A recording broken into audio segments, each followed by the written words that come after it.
people that make the effort to help our evolution as a society, as human beings, is inspiring to me. Not that, that's when I see they don't have to look like me or think like me, but when I see other people out there really working their hardest to make a difference, to change something for the betterment of us, it inspires me. That's what inspires me to be a better person.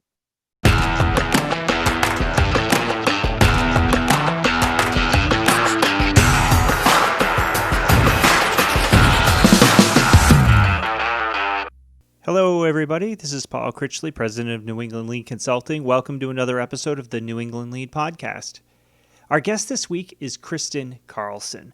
Kristin's the President of Peerless Precision, which is in Westfield, Massachusetts. They are a small precision machine shop.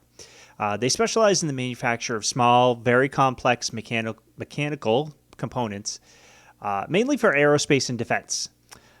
She's also currently the president of the Western Mass chapter of NTMA, which stands for the National Tooling and Machining Association, which is a mouthful. And actually, that's where I met her for the first time several years ago. She's also a member of NTMA's AMPT group, which stands for the Advanced Manufacturing Practices and Educational Development Board. That's also a mouthful. And she also sits on the advisory committee for the Westfield Technical Academy's manufacturing program, West Springfield High School's Pathways to Prosperity program, and Agawam High School's manufacturing program. So, obviously, and you'll hear it in the episode, Kristin's, in a good way, all over the place. Not only is she leading Peerless Precision, but she's really working very hard to change the narrative that surrounds manufacturing as a whole. And we talk about that in the episode a little bit. A little bit of backstory. Kristin, she's been with Peerless since 97, and she did a whole bunch of things. She had a variety of positions. She actually took over as president when her dad, who owned Peerless, passed away in 2012. And I didn't know those guys back then, but Kristin stepped up and took over that role in an industry and a region that doesn't have a lot of women, quite frankly, that do what she does. And she talks a little bit about that in this podcast as well. But as I mentioned, she's really passionate. You'll hear it as we talk in this episode. She has an energy that just kind of draws you in. That's when I first met her years ago. I just remember hearing her speak with members of the NTMA group. And I just thought to myself, wow, this is really somebody that believes in everything that she's doing and everything that she's saying. And having been around her at various NTMA group meetings and, just seeing her at regional events, I can back it up to say that she's a ton of fun. But she's one of those folks who, she has a blast, but when it's time to get down to business, we get down to business. And she's very deliberate and very passionate about what she's doing. And as I mentioned, she's really working hard to change the outdated narrative that encompasses manufacturing by bringing more women into the manufacturing and education, all the programs that she's involved in, identifying career paths and opportunities, and letting people know that, manufacturing is just not dark, dank, and dingy. It's that's kind of an old misnomer. We talk, also about that in the podcast. And as a father of two, teenage girls, I'm very appreciative. There are folks like Kristin out there who are working so hard to overcome some of these stereotypes. And I'm very appreciative of it. And we try to, as an organization, New England Lean, and me personally, try to support them in any way that we can. So it was a lot of fun, this episode. We cover a lot of ground. Specifically, we talk about a lot of those types of things. How do we get people and students more interested in manufacturing and trying to overcome some of the stereotypes that people think about what manufacturing is. We talk a lot about the skills gap. We talk about supply chain, which I thought was very interesting. Peerless Precision, it's a small manufacturer. But through her work, especially with NTMA, she's really working hard to bring a lot of these small manufacturers together. And having been involved in some of those meetings, I can tell you that that's exactly what it's all about. You know, in Lean, we talk a lot supply chain and the importance of them to the value stream. You know, and we'll draw a value stream map, and it's always just a block, and it says supplier, and it's got that squiggly arrow, and product comes over twice a week or whatever, and information comes over however we want it. This is what we talk about. What does that squiggly line mean? What is in there? What does that do for all of us? And like I said, having been in some of those meetings, that's exactly what they're going after, is how do we all work together, whether we machine parts or we're a plater or a welder or coding or whatever it is. How can we all work together so we all can get some business and we all ultimately deliver value to the end customer, which in our region, as I mentioned in the podcast, between Hartford and the greater Springfield area, it's known as Aerospace Alley. Just because this is kind of where Pratt & Whitney, Hamilton Sundstrand all kind of grew up. And there's a lot of small manufacturers that support them along this corridor. So there's a lot of places around here that are in the same boat.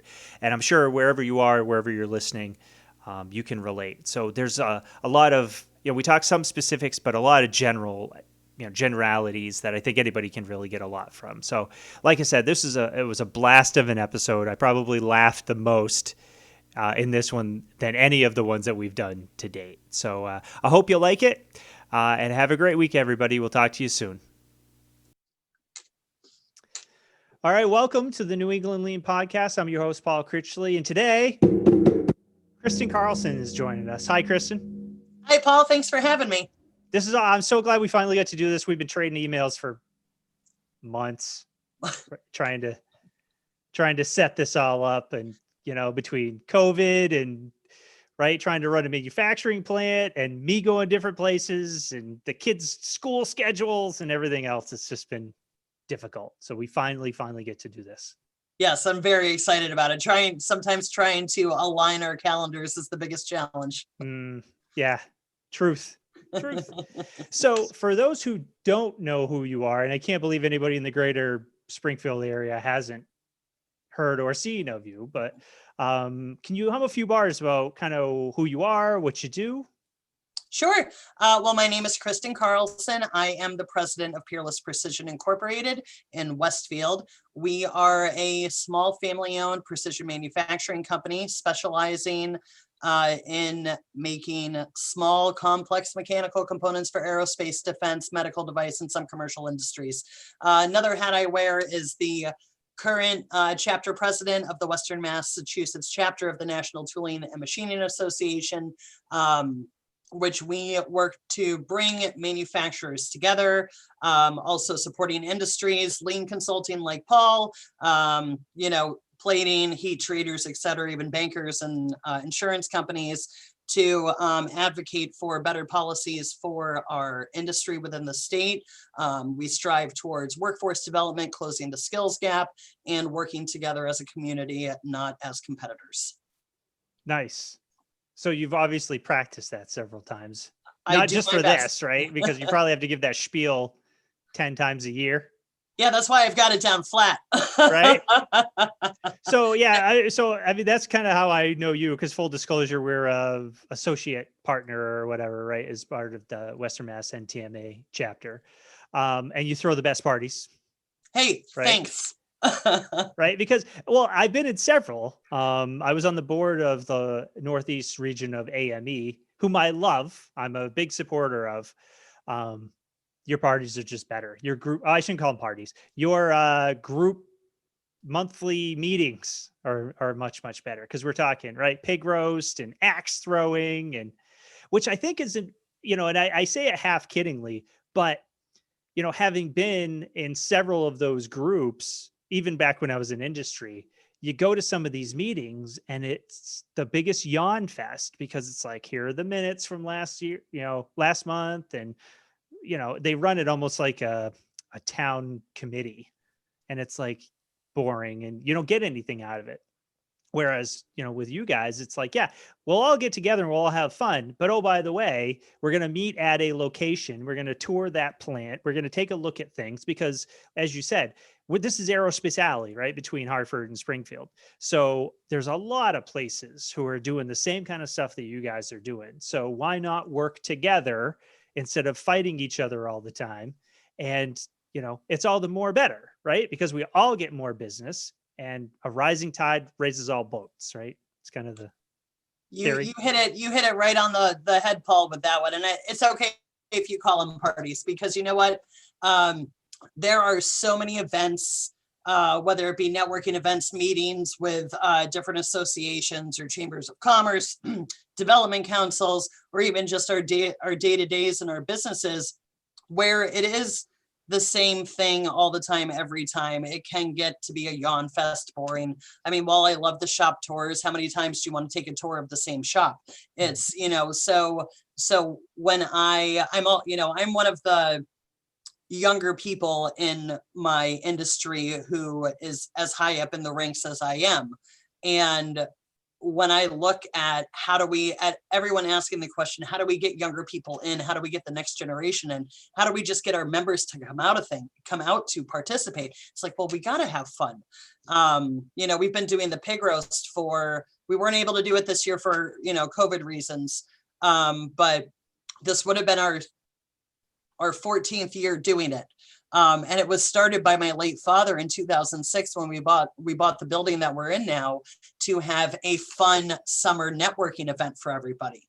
It's just like with the golf tournament that we hold in normal years every July that benefits manufacturing programs at vocational schools. Yes, everyone loves going out for a day of golf, but how can we make it more fun and to get people more engaged? So I make Jello shots and I bring them to the hole that I sit on and sell them to raise more money. Last year when we did it, we had a wheel of misfortune that people could pay a few dollars towards, and it's for a donation, and spin a wheel. And it was, hey, you've got to hit your golf ball blindfolded now, or you got to spin around on this bat. And it's just, how do we lighten this up? I got that one, by the way. Which one, the blindfold or the spin on the bat? The spin on the bat. I also had to chug a beer. So those two things combined, the last few holes after that were kind of a train wreck. It's we need I can't wait to be able to do that next year, because I'll probably have the wheel with my Jello shots next year when we do it. But it's just, we need to break it up. We need to be able to have fun. Like we all take ourselves too seriously. I make it a point not to. And if we can't go out and enjoy ourselves, whether it be networking or going out on the town with your friends, what's the point? Mm-hmm. So that's kind of why, one of the reasons why I wanted to have you on, because one, you're like boatloads of fun anyway, which I knew. But so, because I feel like, you and I have chatted before about lean, in industry and doing stuff, but we have a lot of the same, I see a lot of parallels between kind of what you do and kind of what I do, just from a business perspective. And you kind of touched on it a little bit already. Peerless, I got to believe you guys are high mix, what we call high mix, low volume. So you make a lot of, one of this, two of these, five of those. Every once in a while, you probably make 100 of something, may or may not ever come back again. Right. Correct. And then, so I deal with that on our side sometimes. And this is kind of where I'm headed, is people's, what's the word I'm looking for? People's misunderstanding about what manufacturing is. Because I think people misunderstand what lean is. People think lean, they automatically think Toyota. They think, time to make the donuts. You're just banging out parts and it's the same part 1,000 times an hour, right? And that's totally not what it is. And then what you just mentioned, which is a big part of what I wanted to chat with you about, is how we're changing the perception of what manufacturing is. And then how do we keep that going so we can fill this skills gap, right? Because I have some opinions on why we are where we are with all that kind of stuff. But so I know what I encounter when I talk with people, because people ask me, what do you do? And I'll tell them, and a lot of times it goes over their head. So I kind of just say, have you ever seen, Restaurant Impossible? Or, they're like, oh yeah, I love that show. I'm like, I kind of do that with less yelling, but for manufacturers. So when you go, because you're very involved in the regional community to help, right, change that perception. So when you go and you talk to high school kids, do you see that that's been changing? What do you see that people think, well, manufacturing is dirty, dark, oily, and right, it's all old guys that are running some old, lathe, and it's just dirty and disgusting. Do you see that changing, or, is the tide turning in our favor? I do see it changing slowly, and it's a long journey to have to go. We've been facing a false narrative on what manufacturing is today for a very, very long time. We've been dealing with a skills gap and a workforce issue for decades. And the manufacturing in general went through a period in the early 2000s of offshoring, which means, a lot of the parts that we had been making here went overseas to India and China and other countries as well, because they could offer a better price. We can't compete with the, pricing overseas here, but we can compete with quality and lead times. And that's why ultimately most everything that got offshored came back and got reshored to us. I will admit that Peerless was not exempt from that reshoring initiative that happened in the early 2000s, but every single part that left came back. So, over the past 10 to 15 years, both locally, regionally, and nationally, there is the baby steps towards working towards changing that outdated narrative. When I came back to the family business in 2012, I saw that issue. It was glaring me in the face. And I'm not trying to put anyone down or anything, but there was a lot of complaining going on within our industry about the skills gap and the lack of kids getting interested. And not a lot of people wanted to raise their fingers to do anything about it. And, I learned early on that using the word change around machinists, around people who have been running manufacturing companies for 10, 15, 20, 30, 40 years. Change is a dirty word. You cannot use change. It scares people away. So as an industry and a perspective on our industry, we needed to find a way to evolve that. And that's that, when you open your doors to students, when you go to the schools and you mentor, and you can change that perspective. It's one graduating class at a time, or one middle school class at a time. Normally when they're in high school, they've already, I want to go to college, or maybe I do want to go into a skilled trade. They've already chosen to go to a technical school or not. It's about changing that view, the middle school and the elementary school level. And then hopefully that view change goes home to their parents as well, because that's where a lot of the bad impression of our industry comes from, because they would have had parents or grandparents or relatives working in that dark, dirty, dingy grandfather's machine shop. I'm not saying that I would invite anyone to lick my floor in here because we are a machine shop. But if you walk into any company now, nowadays, whether or not they're a 300-person facility or a 20-person facility, we have a lot of standards and regulations that we have to adhere to. It's you can walk through my shop without a mask, when there's not a pandemic going on, and be able to breathe without having to worry about what you're breathing in. We all take steps to do our best to do whatever we can to protect the health and safety of our workforce, and also do what we can to not be destroying the environment as well. Mm-hmm. And that's here in New England, and I'm I work it into every podcast. So buckle up. I'm a Mainer, right? So I mention it all the time, but I can remember, like, one of the stories I tell is, we always changed our own oil, and we had this 55-gallon drum, and this is way back in the 70s, by the way.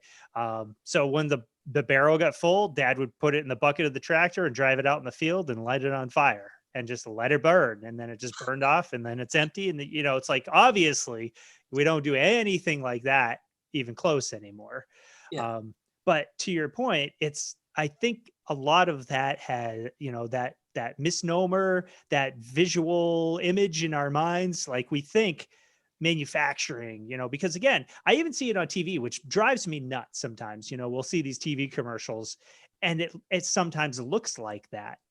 And it's like, why are you perpetuating this stereotype? Because like you said, most, if not all of the places that I end up going, none of them look like that anymore. We're talking, epoxy floors, LED lighting. Sometimes you'll even paint the deck, the underside of your roof ceiling white.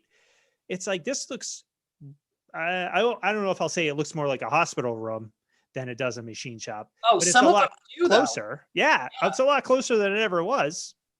Yeah. I mean, one of my dreams when we've been working towards an expansion of our facility, and it kind of got put on pause this year just because of all the unknowns.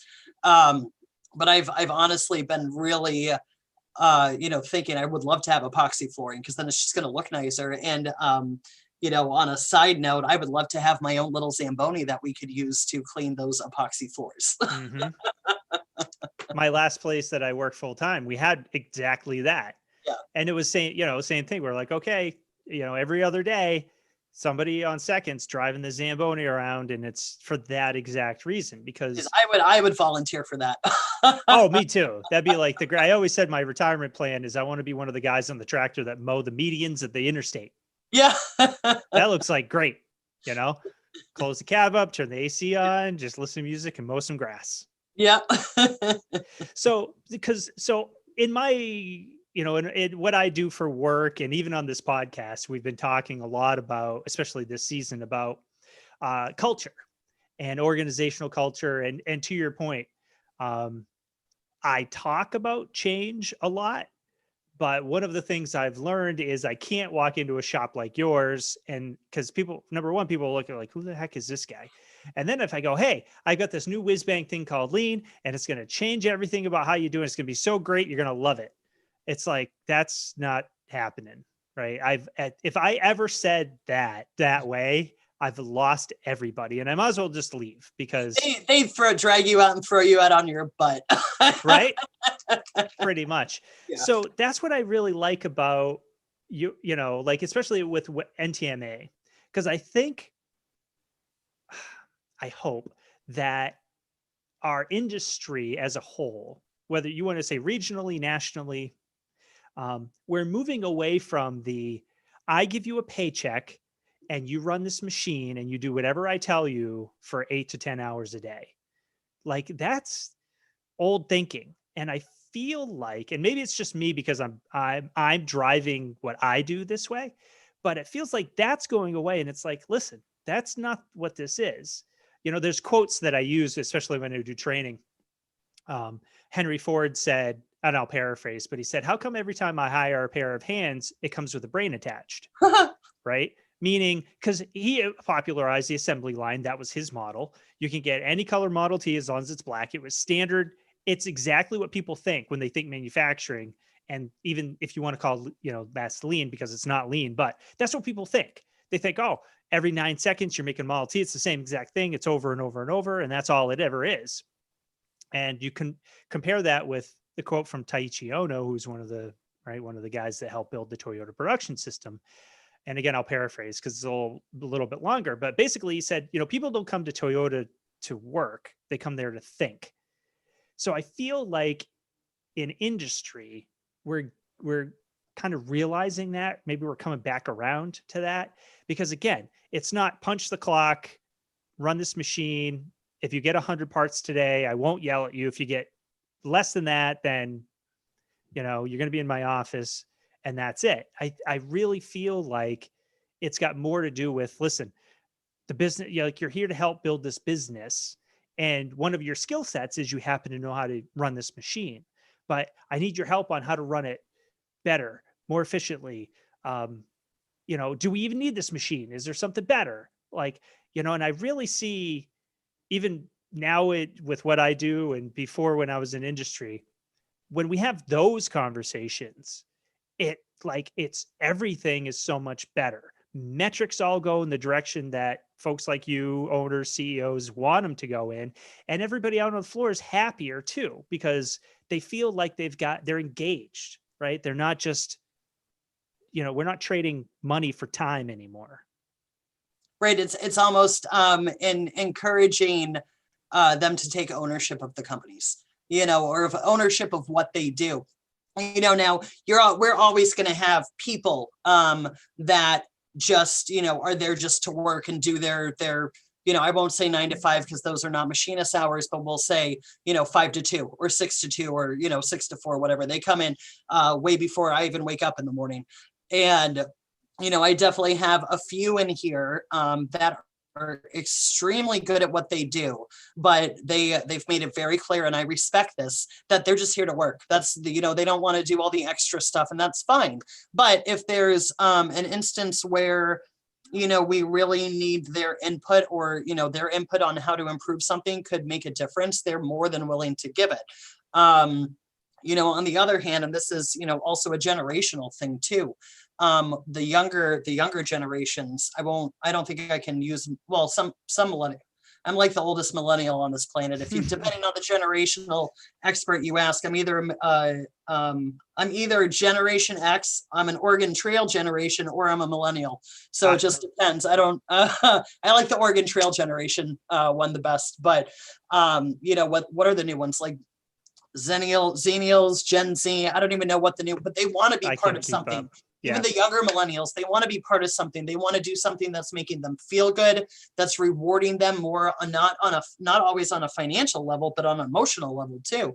So when you put that faith into the people who are making your company run, I mean, I always tell everyone here, like, look, I'm not, I do have a lot of responsibilities, but I'm not the one who holds this company together or keeps us, it's everyone on the floor. It's the management team. It's the people inspecting the parts, even the, making the parts, doing the shipping and receiving, placing the orders. Without them, we have nothing.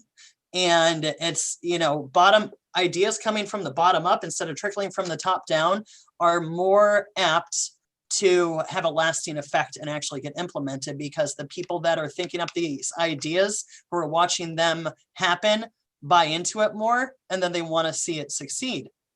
And so it's, again, part of the whole, not change, but the whole evolution of our companies, of our workforce, of our industry. It can't be, as an employer, as an owner, a CEO, sometimes I coach and mentor more than I try not to tell people what to do, unless they really just do not want to listen and I can't get it through their heads that, the evolution that needs to happen.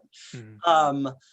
But it's, I when they work it out for themselves or come up with those ideas, even if I have to kind of like, push them in the right direction, that's going to be where we're more successful. When we've been making a part, and we are very much high mix, low volume. Our low volume does go into the low thousands, but there are long-term agreements and blanket orders. So we're not making 5,000 pieces at once. They're trickled through the shop. Even those low volume parts, mostly there's a lot of repeated ones. We don't do a lot of one and done, because we do so well usually in the prototyping phases with our customers, and have our communication open, and it's a back and forth. It's not just one way, it's back and forth. We want to help them as much as they want to help us. That we usually, more often than not, I'd say 90% of the time, we do take prototyping into low volume production. When the folks on the floor are part of that prototyping phase, and then sometimes the inventors or the engineers, well, how come this is so expensive? And it's, we look at the tolerances. We work to extremely close tolerances, into millionths of an inch. And the saying is, every time you add a zero after the decimal place, you can pretty much add a zero to the end of the price, because the closer it has to be, the more work that's involved. But the more we do it, and the more the same people do an operation or whatever on a part, they'll learn how to do it better the next time. And it also gives, us the ability to make suggestions to our customers who are looking to find ways to reduce cost, on how they might be able to improve the design for better manufacturability. Is that 50 millionths of an inch tolerance really necessary? You know, is it going to affect the form, fit, or function, or is it there just to be there? Could you open it up any? You know, and that doesn't come from me. That comes from everyone else in this company. Nice. And it's nice when you have that kind of relationship, not only with your, employees and direct reports and your team, but also with your vendors and your customers, and folks like me, we talk value stream. That's exactly what we're talking about. And, I got my start in automotive, and we used to have to do that all the time. Like every year was mandatory cost downs. So we would sign these 3-year agreements, and we'd have to have a 3 to 5% reduction in price every single year.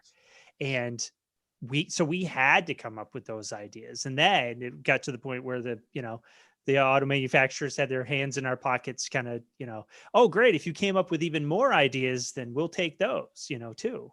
And it's like, well, we're kind of doing this for us because, I mean, granted, we're all in business to make some money. It's, we're not trying to gouge you, but I mean, come on, guy, there's only so much we can, and I used to make bearings. So we would make millions and millions of bearings a week, and we'd sell them for,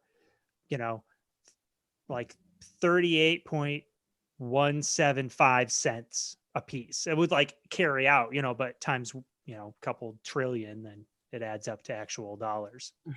So, I do appreciate the fact, because not everybody does that. A lot of time, right? It's, hey, here's a quote, just quote me. And then it's, whoever, I'll send out to 5 places. Maybe I'll get 3 back, lowest bidder wins, and we just move on with life. And I've been involved in enough of those on either side that it's bitten us, that it's like, it's just not the right way to go about it. Yeah. Before, so I've grown up working in the shop, and I started here in 97 when I was 15, sweeping floors. I went to college. And then when I came back from college, I started working here again, as shipping and receiving and purchasing. And then I moved my bum out to San Diego to get out on my own and explore things on my own outside of the family business for as long as I could. And I did well out there. I became a buyer for a fire alarm contractor. I know more about fire alarm systems than I ever thought I would in my life. And I literally cannot go anywhere without judging how much they cheaped out on the fire alarm system that place is installed, because I know those, fire alarm X is the bottom of the rung. This is too expensive. But one of the biggest things I learned from working there, because my boss, Ernie over there, who was very much, if someone were to ask me who my mentor was, it would be him, because he took me under his wing and saw something in me that no one had ever seen and gave me a real chance to grow beyond what I was. I started doing estimating for him, learned how to, I went on job walks. I learned how to read the blueprints and, figure out what needed to go where and everything. And then when we were working on quoting, it was, when you're in the competitive bid world, you don't ever want to be the most expensive, because they've got too much built into it. There's too much padding. You don't want to be the cheapest, because they left a lot out and they're probably going to have to go back for change orders later on. And the customer doesn't want to hear that. You want to find a way to be that magic number in the middle that doesn't have it too padded, crossing your fingers that you didn't leave out half the job. But that it's that you want to be the Oreo filling, not the sandwich cookies, Right. Yeah. And isn't that funny? Like, because I've had this very similar experience, and it's like, how antiquated is that to think, like, you have a magic crystal ball that I'm gonna think it's right in here. I can remember in the automotive days, I forget what it was called, but it was essentially an auction site. So we would upload our blueprint, and we just say, here, we want somebody to make this part, and here's everything you need to know about it. And literally, I can remember standing behind the guy who was running it, and it was just, people were bidding, and it was open. So you could see, one person bid 57.5, somebody would bid 57, or, and it was just like, and it was just like eBay, as the bids start to come to a close, you just, it's like these rapid fire things. And before you know it, I want to say, this is 25 years ago, so forgive me, but I think it was, it went from an opening bid of like 60 cents down to like 18. Yeah. And I remember it closed and I'm like, wow, I'm a young engineer. I'm like, this is fantastic. This is the best thing ever. And he just looked at me. He's like, this is stupid. He's like, he goes, I know these guys can't make this part. He goes, he goes, you can't make it for that because the material is more than that. He goes, I have no idea who these people are. Who even knows, I have no information, quality, cost, on-time delivery, are they even reputable? Maybe it's an up and coming shop and it's somebody with a lathe and a mill in his garage and he's really working hard. Maybe it's all made up. Who knows? And I was just like, I remember because he was a smart guy. He was similar to Ernie. He was kind of my mentor in South Carolina. Yeah. And he's like, yeah, he goes, Paul, you got to think about, it looks great, but you got to think about all this other stuff. He goes, if 80% of this comes in and it's garbage, what are we saving? Because then I got to get quality and we got to disposition and send it back and scrap it out. And I'm like, So that was really a big part of my education. It's just further proof that the cheapest is not always the answer. Yeah, which is, and we know that, but it is hard sometimes, when some people who, say purchasing agents, and I'm not saying everybody does because my wife is one and she doesn't do this, but you just look on the line. Well, I say, hey boss, look at me. I saved us, $10,000 this year because I found a low cost supplier and yay me, pat on the back, right? Yeah. Like, well, but again, I'll get back to the value stream thing, but we have to tie in all the stuff downstream. And I see this happen so often where, I was just at a place a couple of weeks ago. They have like 3 years worth of raw material for this one thing. And I'm like, why do you have this much? Well, it was on sale. And it was one of those, the more you buy, the more you save. I'm like, okay.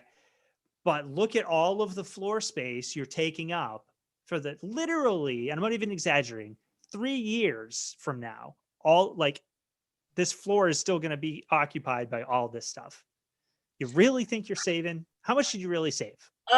So I can totally, I understand where they're coming from completely. Because while we, being a manufacturer who's heavily in the aerospace industry, we never buy material just to have it, because if we do that, as soon as we can use it, the AMS revision would have changed, and then it's no good. And good news about that is that we end up donating anything that's out of spec to the vocational school, so they get the material. But do I really want to have that much extra material, on the floor? It's something like that would have been helpful in the past 2 years with the tariffs and the supply and demand issue that we were all dealing with because of said tariffs. But I would recommend to that client of yours, or if they are a potential client or whatnot, look into getting a shipping container. Yeah.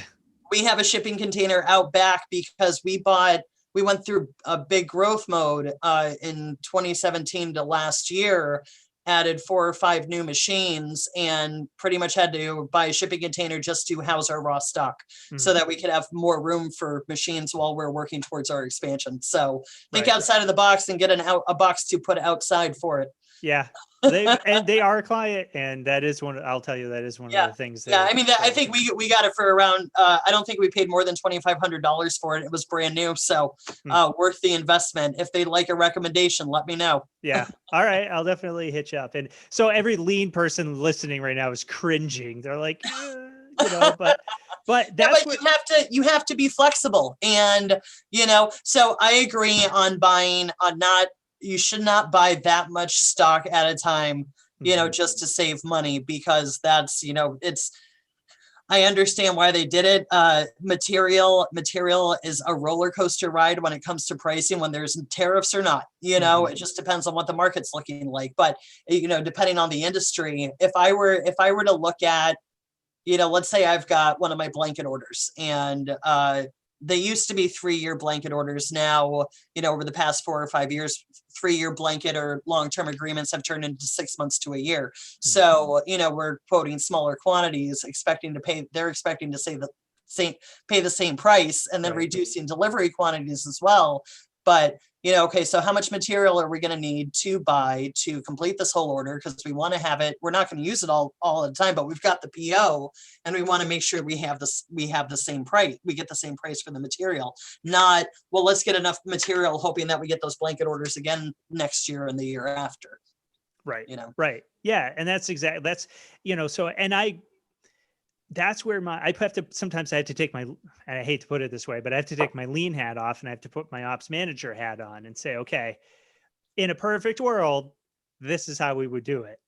But we live in an imperfect world. So to your point, anytime I'm advising a client, it's like, okay, I have to tell you, this is how we should think about these things in the future. Like, let's plan, let's do this, let's do that. But we are where we are. So are we going to go get a storage unit? Are we going to scrap this stuff out and get it out of here? Or, can we 5S and sort something else out that we really don't need?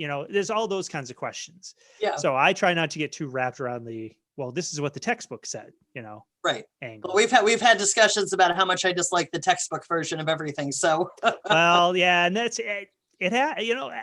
Sometimes we have to make those kinds of decisions and you just have to, you have to deal with it. I mean, there's other clients that we have that they have all this obsolete. It's like they did exactly what you said you try not to do. So they sold 2 parts, they made 3 because, hey, maybe we'll lose one through the process. They get to the end, we didn't lose one, so it goes up on the shelf. Sometimes the customer calls and says, we scrapped one out or we did something. Do you have enough, can you make us another one? And it works out. Sometimes it's sitting on the shelf and, the revision changes and now that's a really expensive doorstop. Yeah, no, and we've got a very hefty finished goods inventory. That's pretty much that, because of manufacturing, and I know a lot of people probably won't like it when I say it, but it's the truth. Scrap happens. It does. No matter what you do, if there's a way, it's, what is it? Murphy's Law. Yeah. Anything that can go wrong will go wrong. And that applies to manufacturing. Not everybody's perfect. Things happen, on the machining side. Anytime the part leaves your facility for a special process, it's out of your hands. Who knows what's going on with that at that vendor or subcontractor.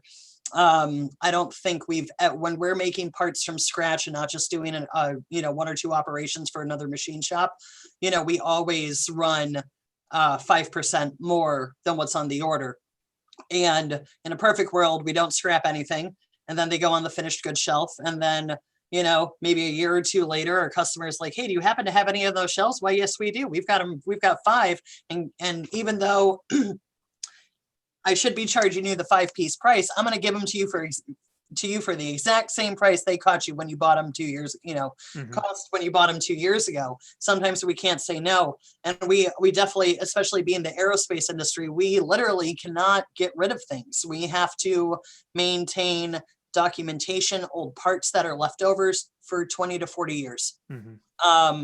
If we have something on the shelf that the revision has changed, then we work with the quality department with our customer to see, okay, if we send this out for repassivate or re-MPI or immunize under the new specification, will that work? We'll have to tack on X amount of dollars per part for that added, to have to redo that and everything. If they come back and tell us that the part is so far from the current revision that they have to instruct us to destroy it. We can't just throw it away. We have to make it, you can't ever be able to use it and no one can figure out what it's for. Right. So, Yep. So Kristin, I always like to take a little pause from the formality. Not that this is a super formal podcast, but I like to play a little game I like to call the wicked fun part. If you're awesome. I love having a wicked, a lot of fun. I don't know if I said that right, but good time. Yeah. You came close. It's New England, so right. Close enough. First question: what keeps you up at night? Oh, coffee. I drink a lot of coffee during the day just to stay on top of my game. I really try my best to leave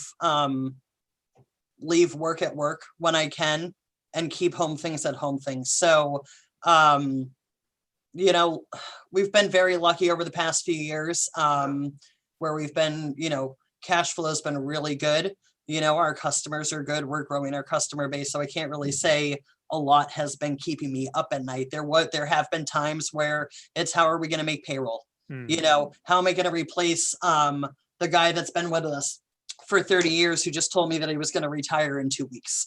It's if something does keep at night, it's usually around financial issues at work, or employee, workforce issues and everything like that. But again, I do my best to separate and leave work at work as best I can. It's very hard when you own and run a company, but for my own sanity.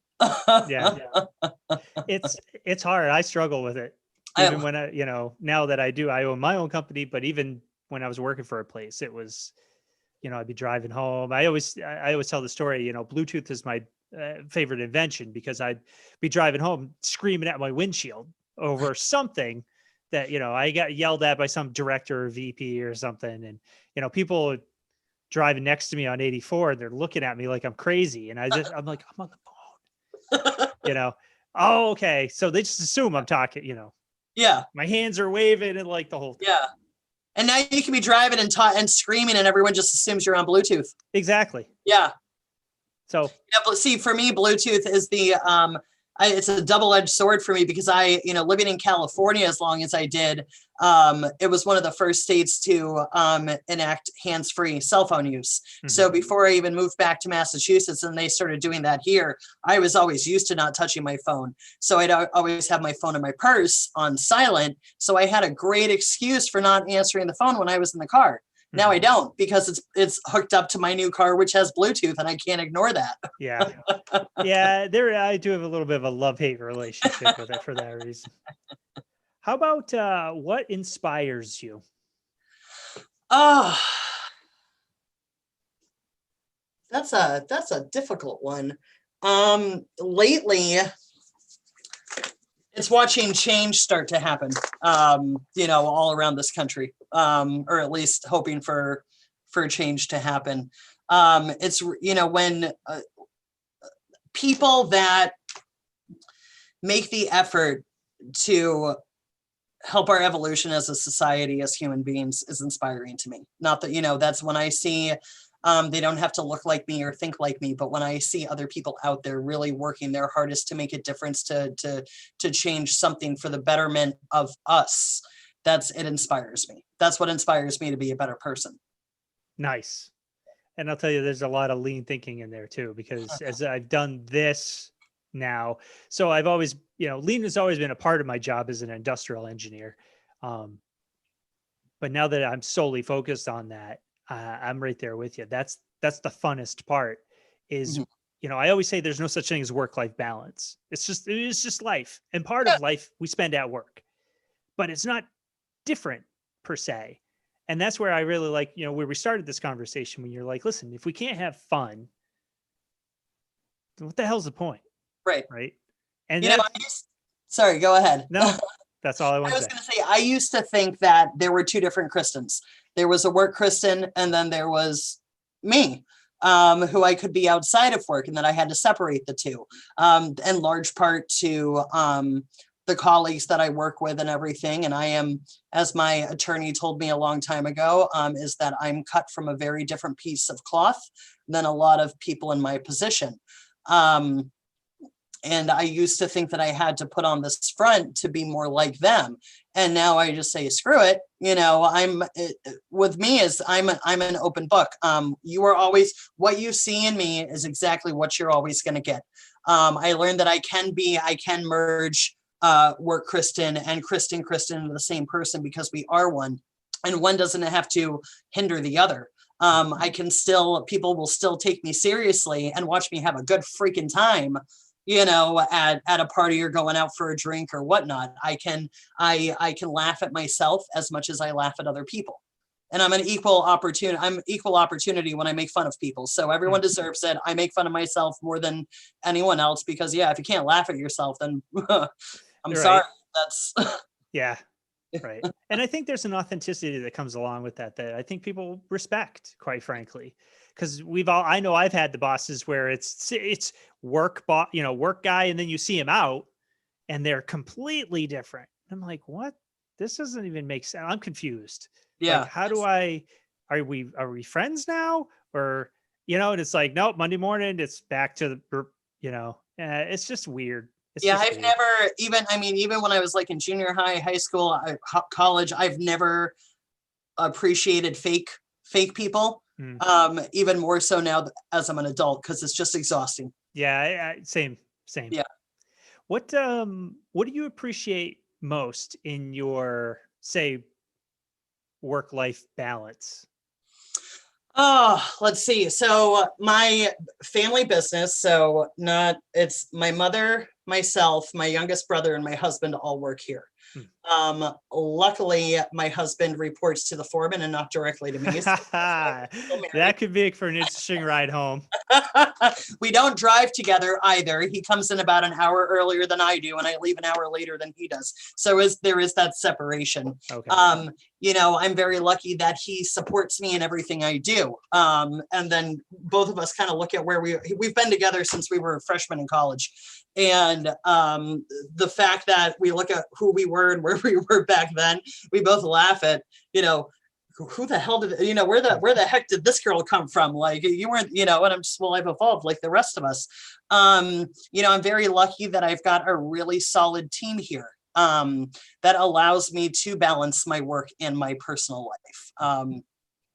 I've been working at home on Fridays for the past 3 years, and I've never second guessed it because I know things are going to get done. If I have to leave for a week for a trade show or a conference, I don't have to worry about it. If I want to take a week off, I can do that without checking my email, because and that was a big step. The day I turned off my notifications on my phone for Outlook was the most freeing thing I have ever done in my life. My phone doesn't tell me when I need to check my mail. If I'm not in the office, I do it when I choose to. So, normally, I'd be actually flying out to Kansas City probably today to go to the the NTMA's annual fall conference. Normally it's held in October.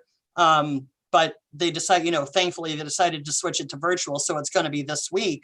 And I figured, it starts tomorrow through Friday. It's 4 days of an awesome conference. And I'm going to do it at home instead of doing it at the office, because I'll be able to focus on it more there. People will not be walking in constantly to ask me questions, or I also call myself the head of the complaint department too sometimes, because that's definitely part of my job description. Yeah. And, I'm available if you guys need me. I will put up my out of office message saying I'll be checking my emails as I'm able, but if you need immediate assistance, email these people. And I know that I wouldn't be able to do that without this awesome team who doesn't want me in here anyway. No, they love me, but it's, when the boss is away, sometimes they can get more work done. Yeah. Well, yeah. Right. Cause you're not out there like, hey, quick question for, Yeah. It shows my, how comfortable I am with everyone here, that I can do that too. And that I know that the company's in good hands. And if the building's on fire, they can call me, they'll call me. If there's a huge emergency, they will, but they're not going to bother me with trivial things that they can handle themselves. Right. And you're right. I mean, that's a big part of what I do, is trying to get people to understand that. And true story, actually, a place I worked actually did catch on fire when the boss was gone. So when I say that, I actually did. I had to call him. He's like, I'm off for the afternoon. Like, what do you want? I'm like, I just wanted you to know the place is on fire. He's like, I have had the proverbial S hit the fan while I've been out on vacation before, or dealing with family issues or whatnot, when they probably should have bothered me while I was out of town, but didn't. But, I appreciated the fact as why they didn't call me about something, but please, you should call me next time, because that was something I should have dealt with while I was, Right.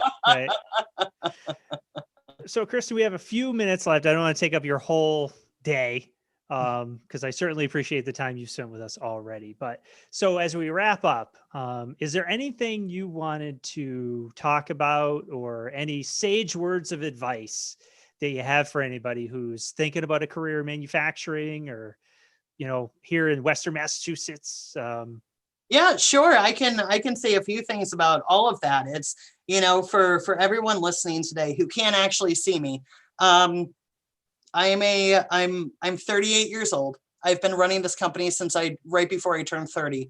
One of the youngest machine shop owners who is also female in this region, probably in much of the United States. I am currently the only woman chapter president for the National Tooling and Machining Association, second term. So, there's manufacturing is a great industry to be in. And it is not defined by what everyone thinks it might look like. So the manufacturing is not, it's a very high tech, it's a clean, and I'm not going to say sparkling clean, but it's a cleanish environment.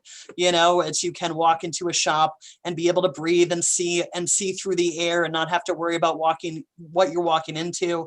The CNC machines, you need to be highly technical and be really good at programming and with computers to be able to do that. It is not something that those who aren't made out for college, it's not their only option. Getting into vocational schools, technical schools, manufacturing in general, it's very, oh my goodness, I'm blocking on the word right now. It's very competitive. You can apply to go to a vocational school and get turned away. You can apply to go to a manufacturing program and get turned away if you don't, hold up to their guidelines and everything like that. It is not it's not a minimum wage career. Even as a senior in high school, you're making more than minimum wage while you're learning. Even entry level people are not making a minimum wage. We've got, at my company, we've got salary ranges from entry level from about $35,000 to $40,000 a year when you have no experience. And we've got a lot of people on this floor who make over six figures.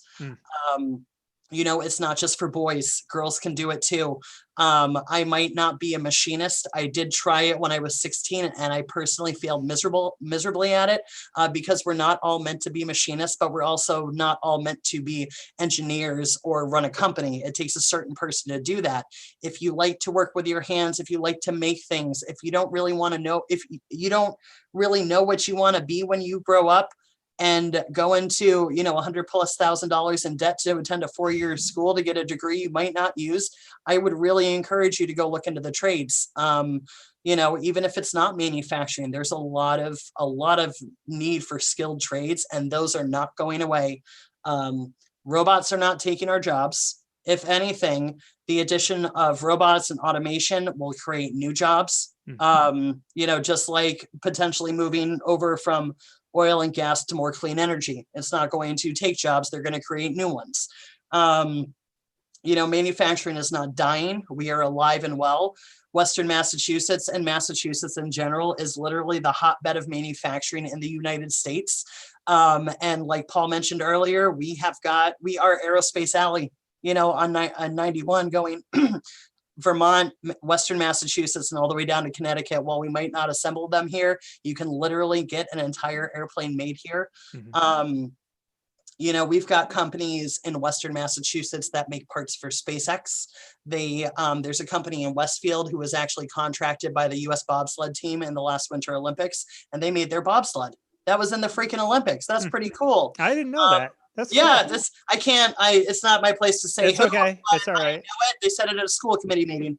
And, if you were to look up at the sky at any helicopter or airplane that is flying around right now, you will see, you can't see it, but there are a minimum of $100,000 worth of parts that came out of Westfield. My little town, Westfield, that's pretty $100,000 worth of parts. That is impressive. To kind of toot my company's horn and how cool this is, because I like to be able to share stories so people can relate to parts that we make into real life things. So we're big in aerospace and we're big in defense. One of the things that we've made for the defense industry in the past is part of a firing mechanism for the smart missile systems for the US Navy on submarines. I have gotten to see them blown up in experiments and testing them out, which was cool and sad at the same time, because I know how much work went into those parts, but they paid the bill, so it's okay that they blew them up. when we make parts for airplanes and helicopters, they're usually in engines and fuel injection systems. We our bread and butter, our real big niche is making matched valve and sleeve and piston sleeve sets for fuel injection systems. And a lot of times those sets have to fit within 20 millionths of an inch. And if they are off by even a little bit, even if it's over or under in size, that fuel will either seize up or it will flow too freely. And I don't know about you, but I'd rather not be on that airplane. No. Finally, our big claim to fame, and I hope people will still remember this, but I know it's if kids are listening, they might be getting a little bit too young for it. But back in 2013, when we found when the police found the Boston Marathon bomber hiding underneath the tarp in the boat in Watertown, Massachusetts, they found him using a thermal imaging camera and a gimbal that was mounted on the bottom of a police helicopter. That happens to be my biggest customer who makes those cameras. We are one of 3 critical component suppliers in New England to them. Those cameras are on every single police helicopter, on all the naval ships. They go into sniper scopes for our boys and girls overseas. Nowadays, they're being used to detect elevated body temperatures during the pandemic at ports of entry. But that was parts from our shop were actually in that camera that helped to find the Boston Marathon bomber. So, it's not like we're all making little widgets that just go into cars, or, they're not going overseas to China. Made in USA is real. Not everything can get made here, but what we do make here is pretty freaking cool. That is cool. Yeah. And that's just it. Like, to your point, number one, I always chuckle a little bit when people think robot, I read these articles from Wall Street Journal and they're like, robots are going to, take over. And it's like, we've been hearing this for 30 years, and yes, cobots and all that. So yes, there's a place for those, but they're not. I can make an argument that a human being is if you want to call it this, a much better lean abilities than any robot. People love to say, well, robots, they never get sick. They never call out, And I'm like, yeah, but try making that robot do something a little tiny bit different. Yeah. No, and where you and I can have a 30-second conversation and we can just try something different.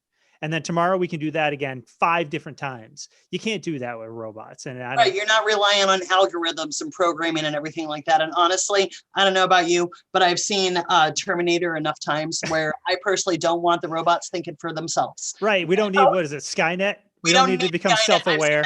Honestly, I will never get in one of those self-driving cars to save my life. I don't even have a Google Home or an Alexa. I'm like, I don't want her learning from me. Right. I know Skynet. We're not going through that. Not in this up. I just quick, since we're on the subject, I just had a rental car that had lane assist. Yeah. Hated it. Oh, I hate lane assist. Because, I can handle a light or a chime or something, but this actually moved the steering wheel. And I'm like, I'm trying to change lanes on purpose because you can't see it, car, but, a quarter mile up is a state trooper with somebody pulled over on the side of the road. So I have to move over because that's the law. And because I don't have my blinker on and I didn't actually, do a lane change, it thinks I'm drifting. And I'm like, yeah, so my car does that. I turned it off. Well, sometimes I have it on. It depends what the weather's like, but it will seriously pick up the patches when they're trying to patch the asphalt. And then it thinks that I'm staying in my lane, but it thinks that I'm moving and it tries to jerk me back. I do appreciate the braking feature. So if I'm getting too close to someone, it'll do it for me. Yeah. Yeah. Which I get it. I mean, under the umbrella of safety. What is it? The smart, I'm a big fan of cruise control. Because my nickname, Leadfoot Kristin, I got 2 speeding tickets in one weekend when I was 23 years old. 90 miles an hour used to be my comfort zone in a 1984 Volvo. But now the cruise control, it tries to be too smart. So even if I set it at 72 miles an hour, if I'm not 20 car lengths behind the car in front of me, it'll start slowing down. And then every time someone else moves in front of me, it slows down even more. Yeah. And so no more cruise control for Kristin. Yeah. It's an imperfect science, I suppose. It really is. It really is. All right, Kristin, I'll let you get back so you can run the business. Thanks, Paul. It's been a pleasure today. All right. Thanks again. All right. Have a good one. Hi everyone, it's Paul. Before I let you go, I just want to say thanks for listening. I hope you found the podcast to be both entertaining and educational, as that's really what our goal is with it. If you did like it, please give us a review and a subscribe. The more folks who do this, the more the algorithms like us, so the more people will be able to find us. I also want to give special shout outs to Emma Critchley for her video and audio editing abilities, which quite frankly are way beyond mine, as well as Jeremy Grant and the team at the Timber Cross for their creative genius. I appreciate you all. I invite you to connect with us as well. We're all over social media, Instagram, LinkedIn, Twitter, Facebook, so we should be pretty easy to find. We share a lot of content that is much like what we talk about on the podcast, so it may be of interest to give us a follow. You can also find us online at newenglandlean.com. That's our website, and it outlines all the services we provide, things we do, customer testimonials, case studies, white papers, as well as being our main conduit for story sharing about all things that are lean, quality, and culture change focused. So check us out there as well. Finally, if you have any thoughts about the podcast, things you'd like us to discuss, things you'd like us to change, or if you want to be a guest or know somebody who would be, please email us at podcast@newenglandlean.com. We're always trying to improve and welcome any feedback. Thanks again for listening. Until next time, make it a wonderful week.